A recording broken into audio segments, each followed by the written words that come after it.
Gospod naj nam da spomin po zastonskosti zveličanja in bližine Boga ter konkretnost dela usmiljenja, tako telesnih kot duhovnih, ki jih od nas hoče.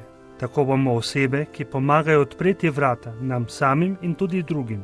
To je bila molitev papeža Frančiška med homilijo pri jutranji sveti maši v domu svete Marte. V današnjem evangelskem odlomku Lukovega evangelija so se pismouki in farizeji imeli za pravične in Jezus se jih je tako rekoč dotaknil z roko s tem, ko je dejal, da je samo Bog pravičen. Učitelji postave so namreč vzeli ključ spoznanja in posledično niso vstopili v kraljestvo ne oni, niti niso pustili vstopiti drugim. Questo portare via la capacità di capire la rivelazione di Dio. To, da se odzame sposobnost razumeti Božje razodetje, razumeti Božje srce, razumeti Božje zveličanje, torej ključ spoznanja, lahko rečemo, da je to velika pozaba. Pozabi se na zastonsko zveličanje, pozabi se na bližino Boga, pozabi se na usmiljenje Boga.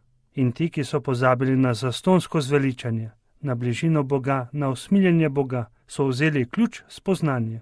Pozabilo se je torej na zastonskost. Božja pobuda je, da nas rešuje, a oni so se postavili na stran postave in so pri tem prišli tako daleč, da je kup predpisov postal zveličaven. S tem pa ne dobijo moči Božje pravičnosti. Postava je namreč vedno odgovor na zastonsko ljubezen Boga, ki se je odločil rešiti nas. Ko se pozabi na zastonsko zveličanje, se pade in izgubi ključ spoznanja zgodovine zveličanja in tudi čut za Božjo bližino. Per loro Dio è quello di là che ha fatto la legge. Za njih je Bog tisti, ki je dal postavo.